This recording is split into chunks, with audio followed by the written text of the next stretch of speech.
Hello, and welcome to the Fantasy Rewind podcast. I'm your co-host, Dylan Stoll, and I'm joined as always by my friend, Michael Whifford.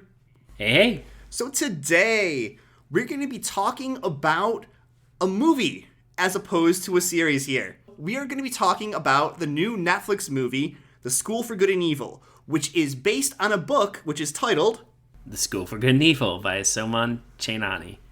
All right, so before we get in and start talking about this here, we give out the typical reminders. So if you want to get in contact with the show, you can send us an email, which is fantasyrewindpod@gmail.com. Or if you want to get at us on Instagram, that is @fantasyrewindpod. And then on Twitter, we are @fantasyrewind. Okay, without any further delay, let's dive into the rewind. Fantasy Rewind. All right, Mike. So just why don't you, before we get started talking about the movie here, can you give us like a brief overview of what this book and what this movie are actually about? Yeah, so this takes place in a fictional world, in a fictional town called Gavaldon. And in this world, fairy tales are real. And they know this because this town gets storybooks. And in these storybooks are different characters like Snow White and Cinderella, people we know, fairy tales, right? But also members of their town disappear every few years. And they start showing up in these storybooks. And so there's this whole thing that they're getting taken and going to the school for good and for evil. And they train the School for Good and Evil. And that school trains the next villains and heroes of these fairy tales.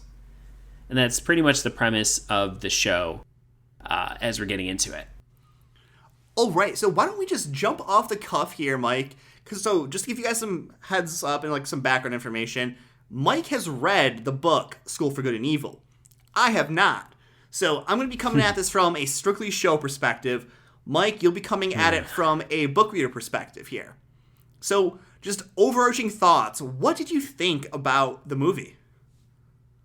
So I'll actually share my partner's thoughts. She watched it with me, and she enjoyed it. She said it was pretty good. She was a little confused about some of the time lapses and felt like things progressed very quickly in some parts, but overall liked it. As somebody who read the book and then watched the show, I liked that how they did a lot of different elements, but overall they definitely pushed the romance narrative a bit more to the forefront than it was in the books, at least in terms of between Agatha, which is one of the two main characters, and Tedros. So I thought that it was a very mixed bag of a movie, if I'm just going to be honest here. No, yeah, you're perfectly fine with saying that. I thought that there were parts of it that I was surprised at how well they were done. I really liked the magic system in here about how the students had to have their powers unlocked, and some of them could actually do cool things, like have a giant creature come out of a tattoo on their back. I also thought that was really cool. I liked the transfiguration of people going from dove to human form and how that took place and everything. I thought that was enjoyable.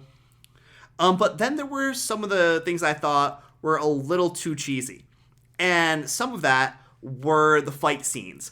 I thought that the fight scenes, especially the one in the beginning with the two brothers fighting there, was way too stylized and way too ridiculous. I mean, that one was kind of supposed to be because it was sparring, but it was just way too over the top and cheese. However, what I had the biggest problem with for me was just how dang predictable everything was.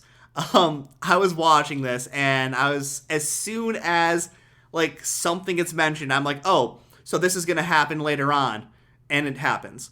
And I was able to do that at least 10, 15 different times in the movie here, and to the point where I was I could have written this movie and summed it up super quick without even having to try. But it was all right enough. I still enjoyed it.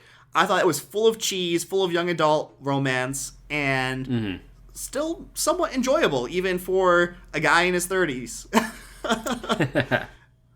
Yeah, I will say some of the elements that you listed there weren't in the book necessarily, and I think were added in to sort of omit or change certain scenes. Like the whole fight between the brothers bit isn't in the first book at all. It's mentioned, but it's never like, explained, and the blood magic thing was never brought up into it, and there was some minor differences that made kind of had a big impact in how the story played out. So wait a second, the blood magic wasn't even involved in book 1? At least not in book 1. Oh my god, that's one of my favorite parts of the movie. So it could be later on in there, because so you saw how like between Sophie and Raphael, you never had any interactions between those two in the first book. Okay.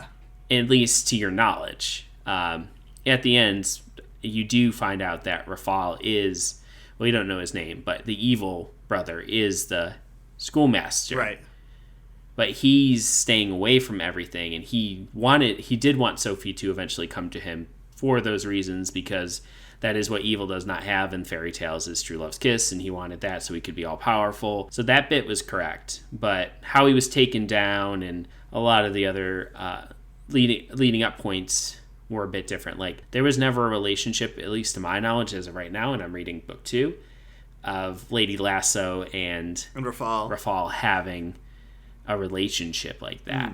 So I kind of want to go in here and just start going through a little bit of some of the big events and talking about that. So when we start off the episode, we do start off, like you said, the fight between Raphael and his brother. So the fight between good and evil. They were sparring at first, and then evil does want to take control, and it's shown between their fight, and it's sort of left off where you believe that evil died, Raphael died at least, and good survived, and we kind of flash forward to present day Gavaldon, where you meet Agatha and Sophie.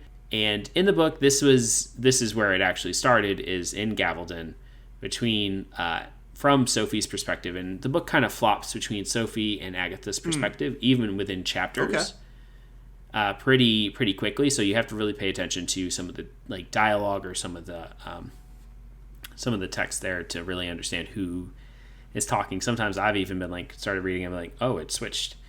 So it does flip between them pretty almost seamlessly sometimes, or I guess confusingly. So wait, does it have like any marker or anything like that says like Agatha or Sophie or anything like that? No, like I'll just start reading them and it'll be like it'll be like 2 lines in and it'll be like Agatha never had done, and I was like, oh, okay, it switched to Agatha now. So I will say that bit was a bit confusing, but overall, like I enjoyed reading the book, and I think because it was interesting in how this world was presented, and like I'd never had thought about this, and I immediately started reading this. I was like, oh man, I'm gonna not like this because it's gonna have them go to this school. They're gonna end up, falling in love, and like I knew pretty much the page in that Sophie, while she believes she's good, is not actually good. Exactly. But I will say this, and I think they did a nice job of the show kind of showing this a little bit, is that Sophie, you don't realize just how evil Sophie is. Like, to get what she wants. And in the book, it's like way worse. See, for me, I thought so the opening scene you see of Sophie is Sophie dreaming. And you don't know it's a dream when you first see it. So it's Sophie coming down as this radiant queen, radiant princess woman, and basically causes the whole room to stop and stare at her. Servants tripping over themselves, shattering glasses over her beauty. And I'm like, okay, this woman is clearly super vain. Yeah, she's going to be like that beautiful evil queen vibe here.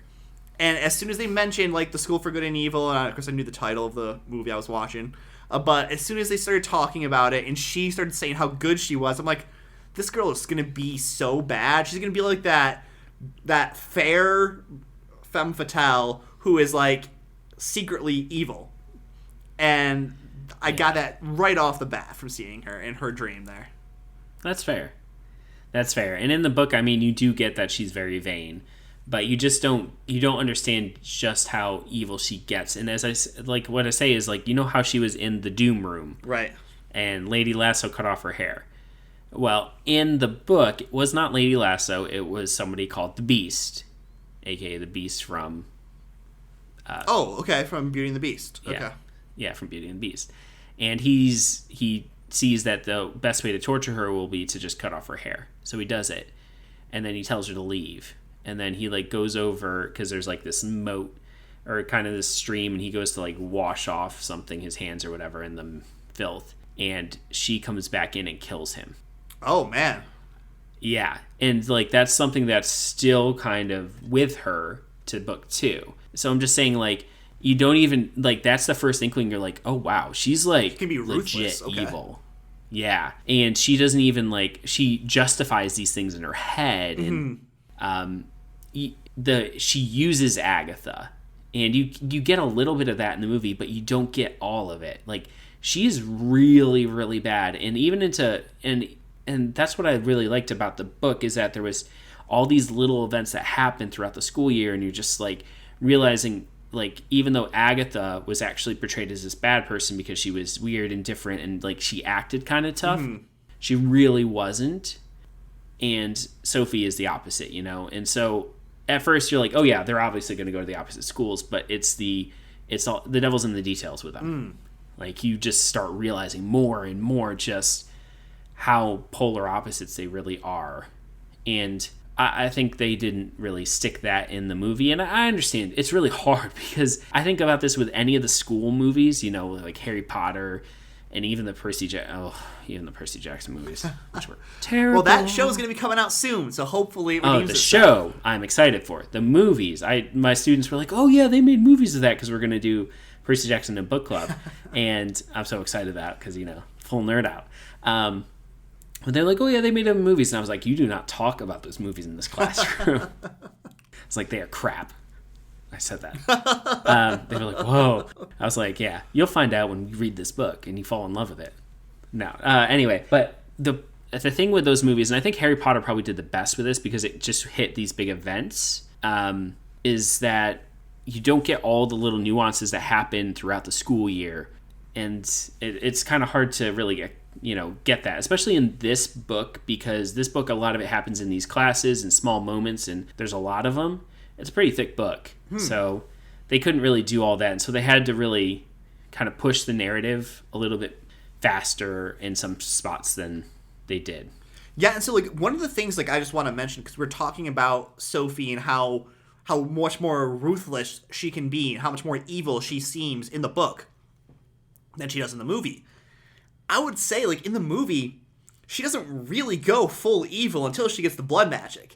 And yeah, and that's why they brought that in as a catalyst, I think. yeah, what I think about that is, like, you have this, like, argument from Sophie, like, maybe halfway to just under 3/4 of the movie, that she's not supposed to be in the House of Evil. She's really good. And she's sticking to it. She's getting bullied. She's, like, enduring all of this stuff, trying to say, I'm good, put me in the good house. And then, even at the end of the movie here, like, you have her doing these good things and, like, being a more complicated character where she has done some bad, but nothing that bad, which is why, in the movie at least, they tell her she got put into the house of, or the room of doom, because she didn't do anything bad enough to, like, warrant being in the House of Evil there. And in the movie, you have the good headmistress basically tell Agatha, Sophie's using you. She's, like, manipulating you. And Agatha's like, no, she's my best friend. She's stuck up with me forever. And so it sounds like in the book, you get much more of that going on, where you see Sophie using Agatha, manipulating Agatha, and maybe she wasn't protecting her in Gavaldon for the good of her heart. She was using her. Yeah. That was the thing, is like in Gavaldon, they didn't have this long friendship Okay. like they do in the movie. Okay. It's much shorter, and it is because Sophie wants to is using her as her good deed, so to speak. And because she knows that, oh, she's evil, so she'll end up going to the school for evil. So I'll just buddy up with her and really impress the schoolmaster to take me. I see. So wait, so in the book, she's angling for the school for good and evil the entire time. Oh, as yeah, opposed to like she is. stumbling onto it like they do in the movie. Correct. Okay. Wow. Okay. Yeah, that is different. And again, I understand why they would do that, because they didn't want to bring up how kids have been continuously getting kidnapped and, finding them into the storybooks, because that's a longer explanation to what they did. Yeah. Yeah. No, I thought, like, as far as getting back and focusing on the movie a bit here, that the introduction of the School of for Good and Evil, like the concept of it all, was done very smoothly. I thought that it wasn't much of a jumping on point. Like, you didn't need to have any background I think that knowledge. was good. You just you found it in the book and like, oh, what's this what's this School for Good and Evil, SGV or SGE? Yeah. And that was a very quick learning curve, and it sounds to me like Book Sophie is a lot more of an interesting character. Like, I liked her in the movie here, and I liked Agatha, but I have a feeling I would have liked Book Sophie even more. Yeah, I think Book Sophie is definitely more interesting than the one we got. Though I do think that the actors who played them did a really nice job. Yes. I think Agatha was actually the one who benefited more from the movie treatment. She was much more interesting and less naive, or not necessarily naive, but maybe she just wasn't as assertive in the book as she was in the movie. And I like that she was assertive in the movie. She definitely had more of a personality, I guess. Like her standing up with the whole Gregory thing, where he came over and flew over, and she was trying to change him back into a human before Tedros came and killed him. That happened in the book a little differently. She did save the wishing fish, and after that, all these animals from the forest start trying to bum rush her because they want to get turned back into people. And you come to find out that all of these creatures, the wolves, the fairies, they are all failed former students. Yes, and the wolves are all the Evers, and their punishment is to be forced to take care of the Nevers. Oh, man. Oh, God. And the Nevers get turned into fairies, and their punishment is that they have to serve the Evers. So it's really twisted and evil, and you find that out later on, and it's like little kids. Like you saw that little girl, and it's when that happens, that reveal happens later on about that part of it, which they didn't show in the movie. It's a big deal, and it's really messed up, because also Sophie goes and kills some of them later on when she's turning into her full witch mode, which that was, I think, one of my issues with the film, was that her transformation from regular student into the full hag. Yes, I didn't like that wasn't part. really explained very well, and the nemesis part wasn't. The nemesis in the book was a very important piece. They kept coming back to it slowly, and at the beginning you're kind of like, okay. And I was like, I know either Tedros happening. or Agatha is going to be the nemesis. Yeah. I'm pretty sure it's Agatha. Yeah. And it doesn't end up being Agatha. But when Lady Lasso's explaining it, she's like, you'll start to have these transformations. It'll start with these dreams. And these dreams, you'll start picturing this person. Their face will be kind of murky, and then it'll slowly get clearer and clearer. And you'll start to undergo changes, like you'll get warts and all this other stuff. And you'll start tasting blood in your mouth, and that's how you know you're having nemesis dreams. And once you find out who your nemesis is, as they get stronger, you get weaker. Or there's an inverse of power almost. And so she she thinks it's Tedros, and then eventually finds out it's actually Agatha, her best friend, who is her nemesis, and she's getting weaker, as in she's getting ugly and all this decrepitness, and that's how that's why she transforms, is because of her nemesis. And in the movie, I think they played that down a lot. They changed that quite a bit. In the movie, it was she started to, once she accepted the blood magic from Raphael, that's when she started to transform. And he was like, don't worry about it. Think of it like a butterfly going into a cocoon.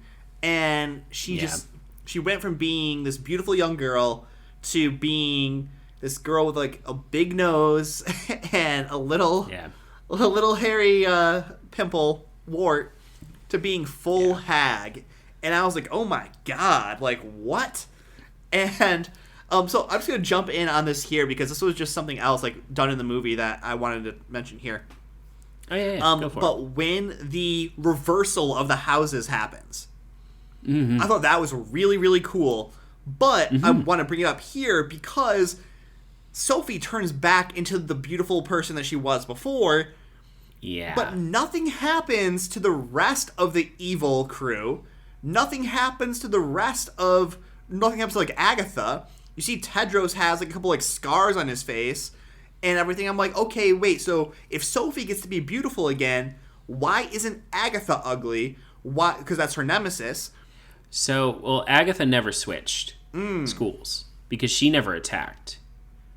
So that was the thing, like the whole creed for the Evers is, we don't attack, Evers we defend, Nevers attack. And because they attacked, they were proving, or evil attacks. So they were proving they were evil. Agatha was the only one who doesn't attack, and so therefore she was not affected by that change. Now, I will say that I'm pretty, like 90% sure that in the book, she does not change back until Agatha kisses her. Because that settles the fairy tale, and so that settles the whole nemesis bit and everything else. Okay. I could be wrong, though, about that. But I'm pretty sure I know it didn't happen, at least during the fight or during the ball scene.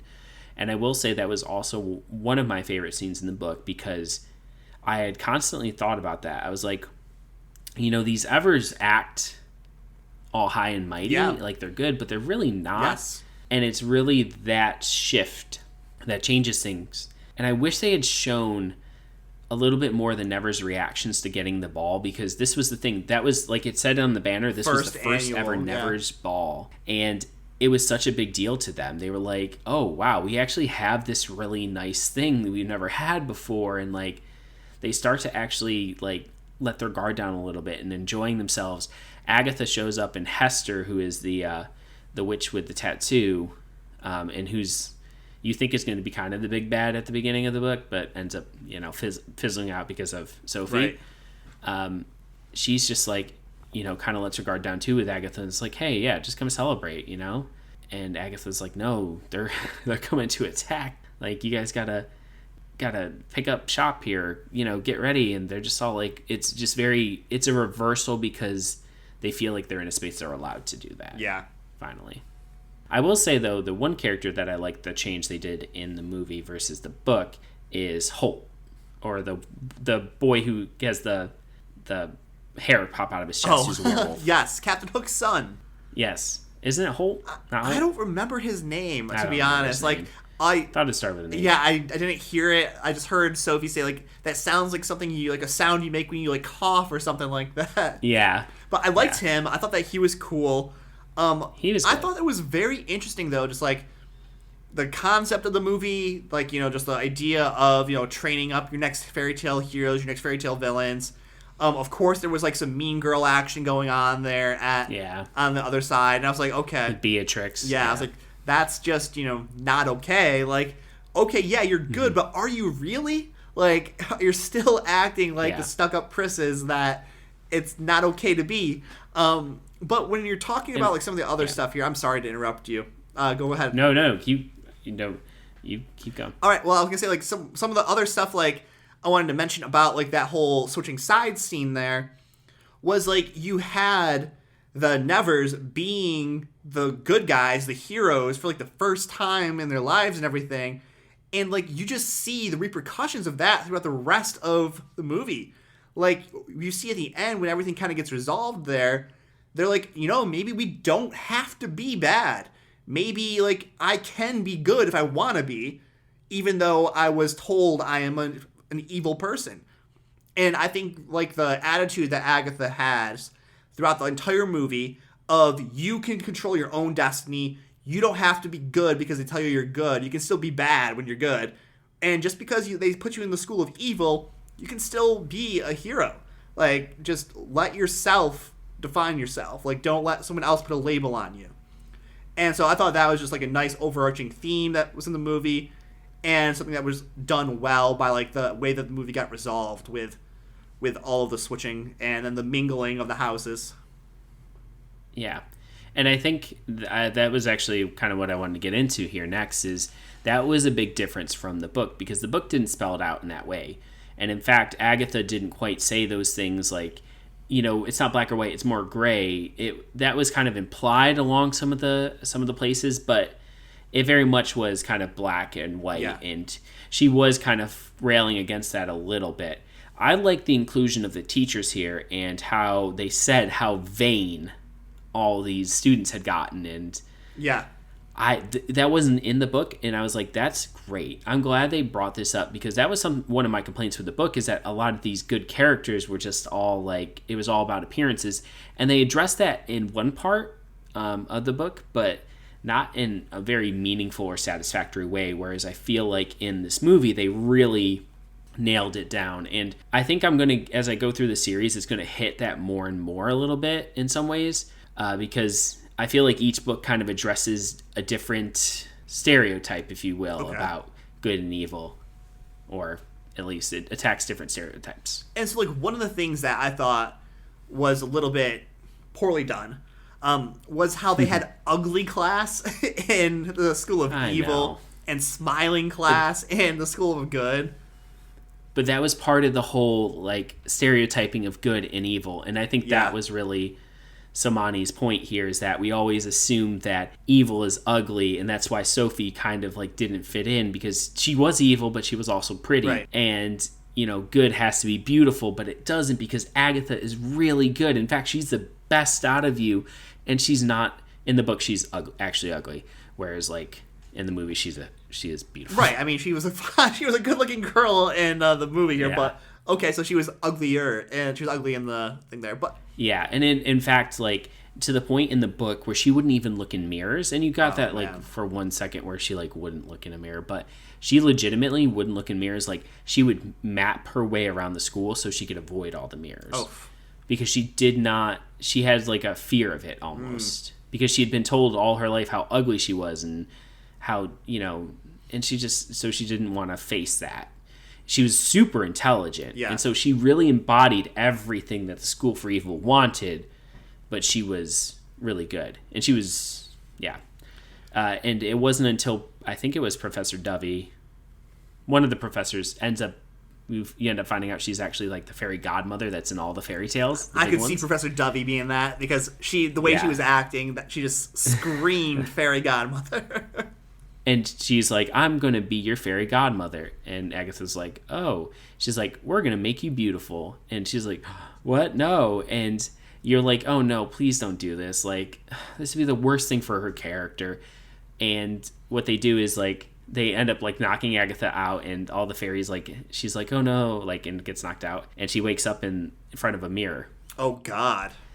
And she's like, oh, no, what did they do to me? What did they do to me? And she finally looks, and she's just like, oh, wow, I'm beautiful. And then she's like, you know, going around, she starts actually smiling at people, and everyone's just like freaking out, and like they're actually like, oh, wow, noticing her in a positive way, and come to find out that they didn't change anything about her. Oh, wow, that's awesome. That's changed. Cool. And that was the big thing for me. That's really a hook that like resonated with me, was the fact that it wasn't so much that they did anything to make her beautiful. It's just they kind of tricked her into thinking it, and so she started acting like she was. I dig that. And then because of that, she started to be more confident, and that's when she started to become more princessy, and like her and Tedros started.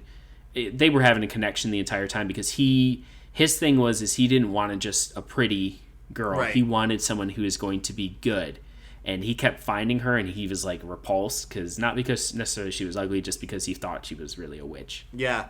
No, and like I brought up the whole like ugly class and smiling class thing, because like for me, like the villains I like the most are the ones you don't expect.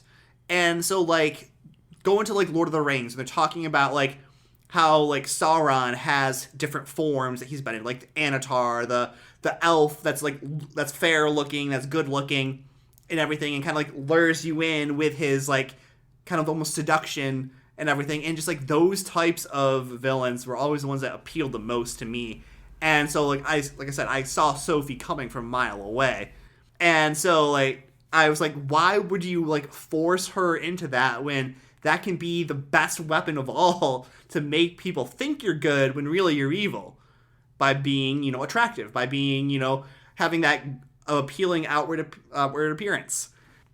But okay, getting back into the movie here though, like, so when you had the switch go off where Raphael kind of like came out and started like going for it at the end. Mm-hmm. Was that in the book at all, or like what were your thoughts on that part? Yeah, so the schoolmaster is pretty much absent from everything. Okay. In fact, they have to break into his tower to first meet him, which was a pretty cool scene in the book. But that obviously wasn't the case here. They did kind of follow him in. They kind of broke in, but he sort of gives them a riddle, and they don't answer it right away, but they answer it right away in this. And at the end, what happens is, Sophie goes in there and she's like, "Oh, I want this," and like kind of goes to kiss him and stuff, and is like ends up like, "No, I don't want this." Like she starts to see how the evil has just started to devour him. And in the show in the movie, they did it with like the scars on his face showing like he's like decaying. Right, like he's breaking apart. In the book, it's like he's a living corpse behind this mask he has. He has like a silver mask on. Well, it's so funny because in the movie, like he talks about how as long as the good brother and the evil brother were alive, they stayed young and beautiful forever. But once one of them died, the other started to decay. And so like I almost kind of looked at it like he was wearing like a mask of mirrors, where he was like projecting how he wanted himself to be viewed, and not like that wasn't his real appearance. He was a lot more flawed than what he let on. Yeah, which is exactly how it was. And what ends up happening is there's in the book a seer who's one of the teachers. He teaches at the School for Good and the School for Evil. He's blind. He paints pictures and stuff that shows different scenes, and it's kind of a neat little undercurrent in the book. And because you learn earlier on, like seers can accept like spirits of the dead, and so he calls on the good brother, and they end up transforming into this beautiful giant swan that just attacks and destroys the evil brother. Oh man! After he gets weakened, and that's how the evil brother dies, and that's why at the end, like when he was killed, like feathers poofed up. It was like a little homage to that. Okay. And I don't know if he's dead or not in the book series because, as I said, I'm only into book 2, and he hasn't popped up yet. I'm assuming he is kind of done at least for a while.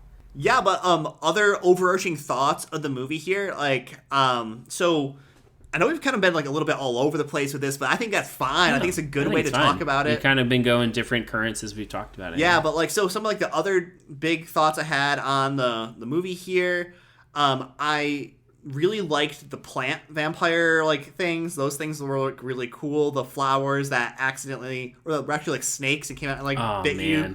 Those were really cool. Yeah. You're just bringing up all these things I want to talk about now. Yeah. Like there was a lot that I actually really did enjoy about this movie. Even though like all in all, if you're not a fan of young adult fiction or young adult fantasy, you're not going to like this. Probably. But if you have kids, it'd be a good movie to probably watch. If you have like slightly older 10 kids. or older kids, 10-year-old or older kids, you can watch this movie with them. There's no sex, there's no swearing, there's a little blood, there's a little whatever, but nothing too bad. All in all, like I said, I did enjoy it for what it was, and while it's not going to be my favorite fantasy movie of all time, obviously, it was still an enjoyable like 2.5 hours to watch. Yeah, and I will say too, this movie had like a really it had Paul Feig. Oh yes, that's exactly what I wanted to talk about. Thank you. It had a lot of really big actors and actresses in it. You had Lawrence Fishburne, you had Cate Blanchett, and of course you had Charlize Theron, who plays an amazing villain in a lot of movies, not just this one. Yes, and you had a lot of actors from other Netflix series in there. Overall, I was really surprised by the cast that was in there, and the quality of the film on the whole, like with the animation and stuff, was fairly good. Was pretty good. I mean, I almost equate Netflix movies to like straight to TV movies, you know. So usually I'm like, oh, they're like mediocre quality, but like this was pretty good quality. And I hope it does well. It'd be cool to see a sequel, but. So that's actually what I wanted to ask you about too, is did you think they left enough there for a sequel, or do you think that the movie has differentiated itself enough from the book material that it doesn't need they can one? Do a sequel. They could do a sequel. Okay. Honestly, because the book ended in a very similar fashion. Okay, cool. With kind of those pieces left as they were, and it actually is a really interesting sort of hook into the second book.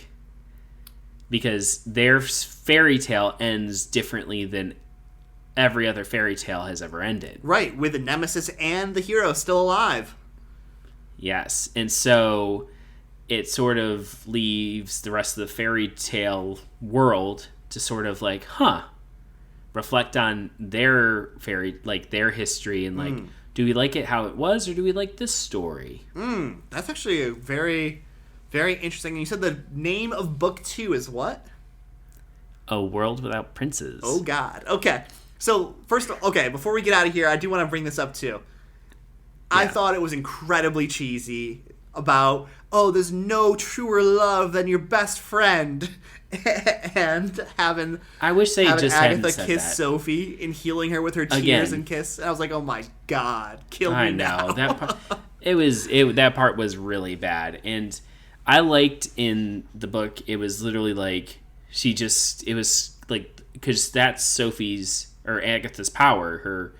She has this true wish. She can make true wishes, and they come true if her emotions are strong enough, and she's like, feeling it, so to speak, like she did with the wish fish. Right, yeah. I was going to bring them up, actually. And she was actually, like, in that same scene, that she was changing a gargoyle back into a human when Tedros killed it. And so I like that they did that with this character because it made you feel like, oh my gosh, yeah, it's like, that's Gregor. Yeah, I don't know. Overall... So, overarching thoughts again, Mike, like, you enjoyed it, didn't enjoy it, thought it was worth the watch.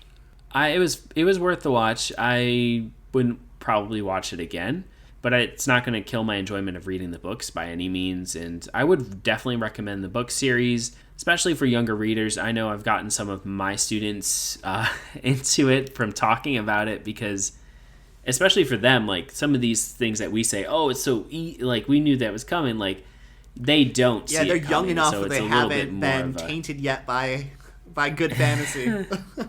Yeah, well, yeah, and so it's definitely a great series, and it's really empowering, I think, to a lot of younger female readers, especially because, to be honest with you, a lot of fantasy books don't have strong female characters. True. And this book does, and I think that that's just a good thing. So, just really quick, talking about the book series, Mike, like, where would you say, reading-wise, you'd kind of put this? Would this be, like, on the level of Harry Potter difficulty? Would this be more complex, less complex? Probably on the level of Harry Potter difficulty. It's definitely a bit longer read than, like, even The Sorcerer's Apprentice, but along the same lines. So, middle school, 5th, 6th grade, probably starting off, and I'm expecting as I read through the series, the books are going to grow with, like, because that's how Harry Potter was. They got more complex as they went. These ones look all about the same thickness, so I can't speak too much to that yet, but I'm assuming that they'll at least get a little bit more complex as I go. And is this a completed book series, or is this still being worked on? So it is a completed book series, and actually I think they just did a prequel, or maybe they're doing a second book in the prequel series, which focuses on the two brothers and kind of their story. But the main story is a trilogy? No. Oh, so there is a trilogy. It's like, so there's a trilogy of them, the school years, and then there's a second set of books, 3, that's like the Camelot years. So. Oh, okay. I see a little spoilery stuff being tilted in there, but I mean, that's all I know, so Yeah. I don't know what exactly that entails, but well, to me that tells me that Tedros survives at least until the second half of the series there, but yeah, maybe. Yeah. I don't know. oh right, well, I actually will probably watch this a second time because I know my wife Amy had talked about wanting to watch this too, and right now I am away on a work trip and I had nothing to do in my hotel room, so I watched this and we talked about it. I just want to say one more thing. So, you know how they had Tedros and Sophie go into the woods, right? Yeah, I'll actually really like And it that was concept. the fairy tale trial. At the Trial of Tales. Trial of Tales. So that's very different in the books, and I mean I know why they did it. But pretty much what it ends up being is the top ranked students from both schools end up going in waves. Oh. And they sort of have to, the ones that survive to the morning get like this huge honor and like all these accolades and stuff. And it's sort of like not a fight to the death because they don't kill each other. They do have those handkerchiefs and they drop them, and it's really just to make the other people quit. But it's sort of a fight. And Sophie ends up going in even though she wasn't, and she didn't actually earn that spot. Agatha had been helping her throughout the school year to get her top grades because they were trying to get Tedros to get the True Love's Kiss so they could go back home. That was like Agatha's main thing, is like, I want to go back home with my best friend, and you got that in the movie. In the movie, though, it is a bit different. It's just Tedros and Sophie going in, but the ending is similar. And the goal is different, though, too, because the goal in this is, in the movie, is like, oh, Tedros, Sophie, if you're loved, because Sophie tries to seduce him and puts on her best, like, I'm evil and hot, love me, type of thing. And she's like put on a full-on succubus, seductress mode there. Mm-hmm. It was pretty interesting. But anyways, getting into the trial of tales here. Like, so the headmaster basically tells Sophie and Tedros, if you guys truly love each other, we're going to put one of you on one end of the forest, one of you on the other. If you truly love each other, you'll find each other in the forest. And it's this big, dangerous thing, but... Well, and in the book, that's kind of this... It's a similar thing, except all these students are like, good or evil, they're like, we're going to take you guys out because we don't think that this is right. There is still the dangers in the woods, like you saw, but it's not quite... it's not just those. It's also other students. Because, like, honestly, the dangers in the woods didn't seem like it was that dangerous. It was the flowers and then the Scarecrow Reaper thing. Yeah. But it was really those things combined in the book. So I just liked in the book that extra layer because there was a lot more build-up to it. But again, I know why they did it, so they could cut a lot of the fluff out. Fluff. It's not really fluff, but you know what I mean. For storytelling purposes, it helped the story move at a quicker pace, especially when this was already clocking in at 2.5 hours. Yeah, it was actually a long movie. I was surprised. It was. I don't think they could have done any shorter, though. No. Yeah. All right. But I think that's it for right now for me on this. Me too. I was going to say, like, I think that's going to do it for us here talking about The School for Good and Evil, a movie on Netflix, and a book series here. So if you wanted to check out either, definitely, go on in with expectations set accordingly. But that's going to do it for us. So this is Two Nerds signing off. See ya. See ya. What school would you be in? I'd probably be evil. No, I'd be good. Yeah, I think... I'd be good. Could not deal with that. I mean, I help kids for a living, so I'm good. Peace!